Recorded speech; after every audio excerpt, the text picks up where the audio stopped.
What's up, people? I am back. I am gonna be reviewing this probably like for a while. My first, well, probably since Mortal Kombat, my first new movie I'm reviewing because I've been just kind of reviewing old shit. So I am reviewing Netflix's Army of the Dead, which is directed by one of my favorite modern, I would say, more modern directors, Zack Snyder. Who did Dawn of the Dead, which is my favorite zombie movie, like definitive zombie movie. So how does this one live up? I like it. It's not my go-to Snyder movie. Like I'm not gonna be watching this all the time. I think it's worth another watch, but I will probably watch Dawn more. It's on Netflix. I guess it had a theatrical release. They didn't release it anywhere where I was, and I probably wouldn't have saw it. And as much as I love Zack Snyder, if it's on Netflix, I can just watch it there. So, this movie, basically, the premise is they are hired by Tanaka, who's actually played by the actor for one of the only few decent parts of that shitty Mortal Kombat movie. The guy who played Scorpion hires Scott Ward, Batista's character, to form a team to try to steal some money, and in this part of Vegas, which was contained because of the zombie outbreak, and yeah, and that's pretty much the movie, really. And that's pretty much it. Like this movie's very like if you're a Snyder hater, I think you might like it because if you like, let's say, more, you may not like his DC stuff. So like, if you just like zombie stuff, I think you'll like it. One of the big things I like, it was just a movie. This is one of the first movies. Same thing with Godzilla vs Kong and the Snyder Cut.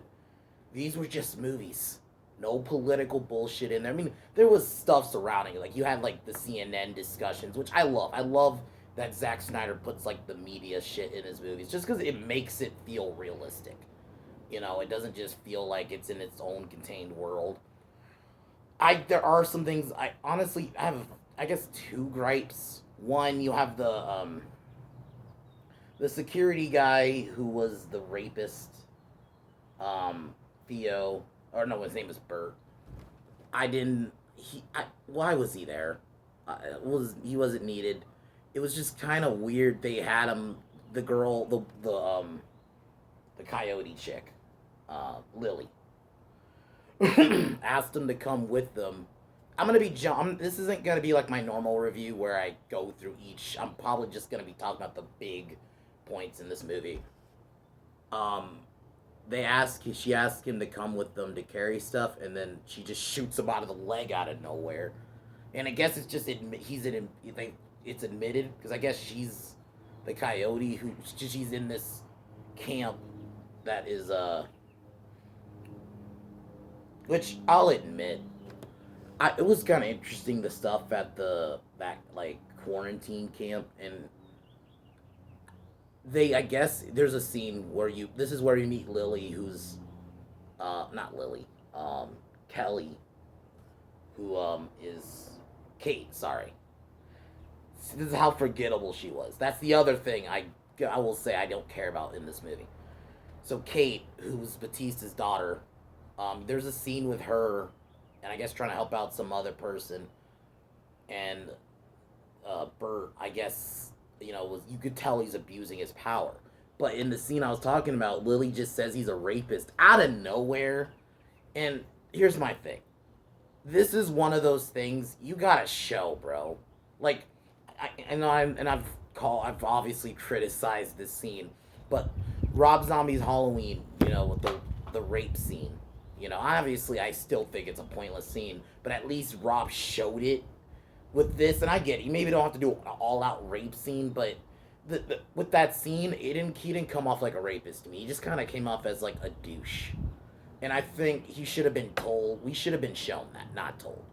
But whatever, it's a minor thing. But like the kills, man, especially the security guard guy. I'll admit he's another character I kind of didn't really care for.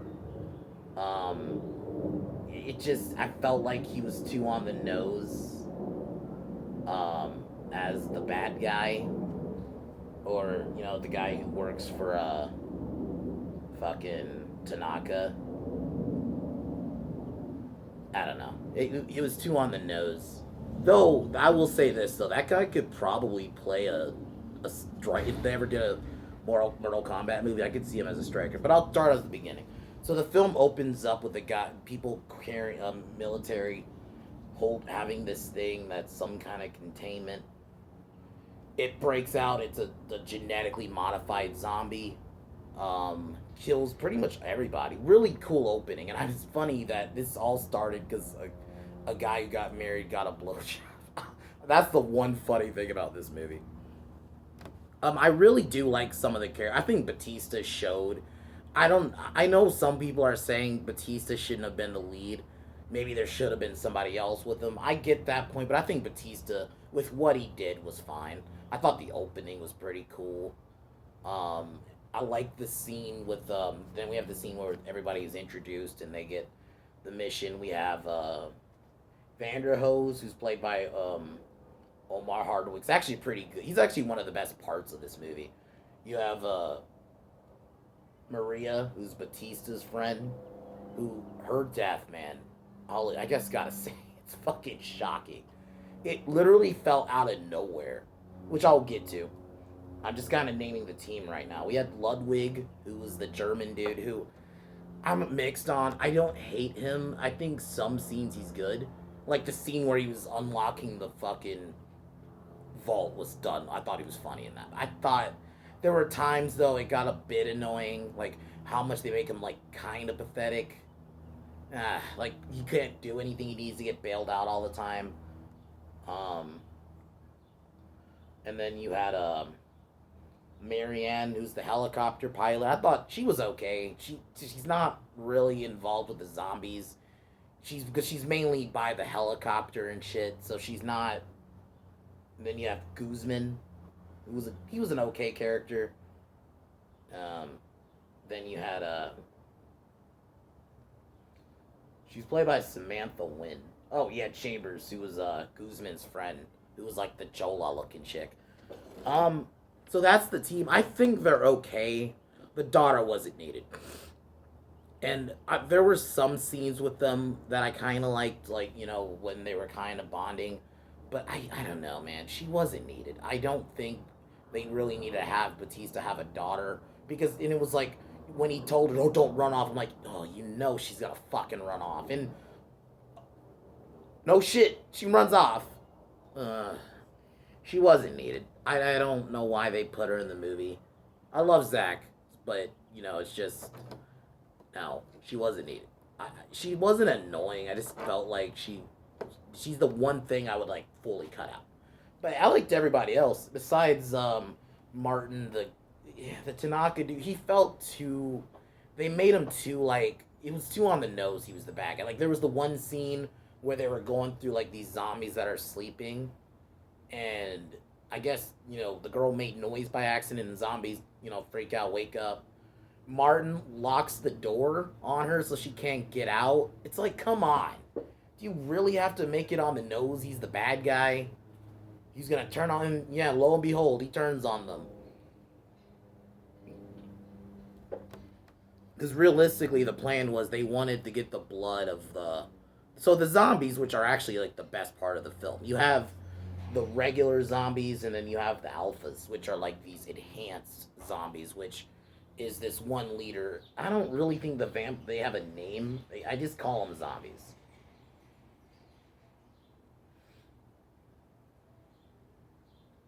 So the main alpha zombie has like a girlfriend. They have like their own like kind of language, and I'll admit I like that aspect. I know some people. This is a point of contention with the movie was some people really didn't like the smart zombies. They felt like it just ruins the point. But it's like at least Zack Snyder, and I don't know maybe if he was the one who came up with this, because who knows, that idea could have been out there for a while. I mean, you kind of always kind of had enhanced zombies, even like the 28 days later. Even some of the zombies in Dawn of the Dead didn't feel like just generic zombies. But I don't know. I liked what he did here. The zombie tiger was dope when he killed Martin. Just fucking bites his face off. It's like, holy shit. Like the kills were great. And Maria's death was sad. Like when So we're at this point in the film. They're all getting the money. They have to try to get Kate. This is where Kate is found out to have ran off. So, but she kind of comforts Batista and says, "We'll get her back." And I guess it's kind of, you get a little bit of a backstory that kind of shows, yeah, they dated, and then the elevator opens, the fucking main alpha zombie snaps her fucking neck, and you can like see the bone, and it's like, bruh, that was out of fucking nowhere. I was, holy shit, like I was shocked by that, genuinely. So that was a well done scene. Lily's death was kind of sad. You cannot feel bad for her. She kind of sacrifices herself while everybody else gets away. Um,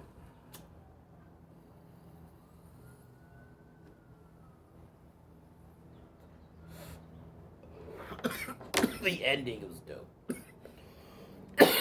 The ending was a bit of a shock. So, Batista goes and helps her daughter escape. So they escape, and then everything, they think Marianne, who's the pilot lady, ran off on them, but she didn't. She comes back. They get on the helicopter. Zombie jumps on. They fight, and the zombie bites Batista. And Vanderho was locked in the elevator. Not elevator. He was locked in the vault with the money because uh, the German guy Ludwig sacrificed himself, so that was kind of, and pushed him into the elevator. I'll admit that death was done well. Like I said, I think mostly the kills were awesome, and I like the carnage was awesome. This was like a turn your brain off movie, and that's really all it needed to be. That's why I'm not like hating on it. It's not my favorite Snyder movie, obviously, especially this year, obviously with the Snyder cut, and just obviously compared to Watchmen, and just some of the other stuff which are like up here. But this was good, and so the helicopter crashes after. Oh, because that's the other thing I didn't mention. So the president announces that they have basically a 2 or a day window, or no, that day, to get the money and get out, because the government's sending in a nuke, basically to nuke that whole thing. So they escape just in time. Nuke happens. The helicopter crashes. The daughter somehow survives, which a little bit of me is like, how? That, I don't know. Then Batista was alive, but he got bit, and he slowly turns into a zombie. And the story, I'll admit, this shit was really good. So earlier in the movie, there's a flashback where Batista, I guess that's his wife.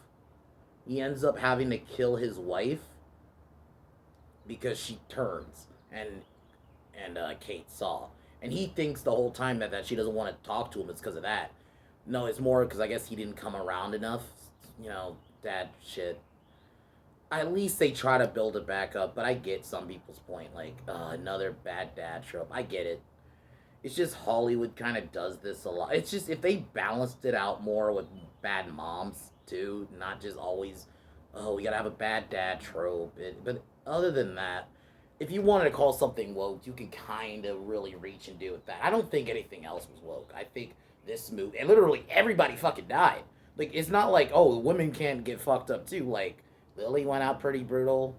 Maria definitely went out pretty brutally. But Marianne died fucking brutally. Literally got impaled with like a helicopter, the propeller. So Vanderho actually survives, has the money, and is getting on a plane, and everything seems fine. And then he goes to the bathroom because he starts feeling weird. And then it ends with him having a bite, and it basically shows he might become a zombie. So I'm assuming it's setting up. There's a little bits in here that there are other people that Tanaka sent to try to get the money, and you see their bodies. So there's like, I like that there's little bits of lore already. That's one thing I love with a new IP. Whatever it is, that there's already like a world existing within it there. Oh, there's a lot of this history that's already not there yet.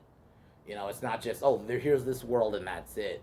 Oh no, we're gonna give you like little bit of hints that, oh, there's more to this. So overall, I would give it like a 7.5. I have to rewatch it one more time. I initially gave it an 8, but the more I think about it, like just those few things, 7.5. It's close to an 8. I like it well enough. I think the music opening was dope.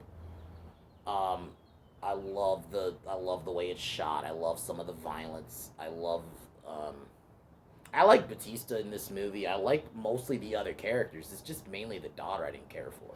I also didn't care for just that. It's just that kind of storytelling. You gotta show, like, oh, show that this bodyguard dude is a security guard guy, is a fucking, the abusive, security guard. Show that he's a rapist. Maybe like that scene. Instead, have him aggressively come on to Kate and kind of like, oh, he is one, but they don't flat out. I don't know. I just don't like being told that. It was just very out of nowhere. It's like, wait, what? He seemed like just kind of a douche, but we're just told. I don't know. That kind of thing, you gotta show. But other than that, like, this review isn't gonna be long. I overall like the movie. I would advise watch it, especially if you like zombie stuff. Don't expect it, especially if you really love the Snyder Cut. Don't expect something on that level. You'll be disappointed. So don't go in with that kind of thinking. Those are like two different types of movies. This was a decent enough movie if you just love zombies. It's not as good as Dawn of the Dead. Nothing will be as good as that, but I really dug it. And I think this was a movie that was needed in 2021. It was just a fucking film. No politics. No trying to lecture you about. Oh, also, Zack Snyder didn't go around when he was talking about this movie. Oh, guys, we have black people. We have this demographic. We have this demographic. No. Oh, it's just a bunch of people have to do this mission. That's all it was. And that's all I really need from Hollywood. But I would watch it again. So I'm gonna take one more hit. Tomorrow, I can't wait because we're gonna be doing Predator 2, and Predator 2 is one of my favorites. So I'm reviewing that tomorrow. Then Wednesday we'll be doing Alien Covenant. I'm probably gonna rip that one a new asshole. I'm not gonna like go super hard into it, but there are definitely some things that movie needs to I need to go in and on and that movie on. So Alien Covenant Wednesday. Thursday we're gonna fix The Mummy 3. And it's gonna be honestly really simple. And then Friday we'll review Predators. So that's my review, that's my video schedule this week. There might be like maybe tomorrow it might be like a secondary video. Like I do want to do a video where I talk about music and not always like as much as I love movies, it would be kind of nice to talk some of the music I like. So I might do like a music discussion video at some point this week. It will either be tomorrow or Wednesday. But other than that, take one more hit and peace out.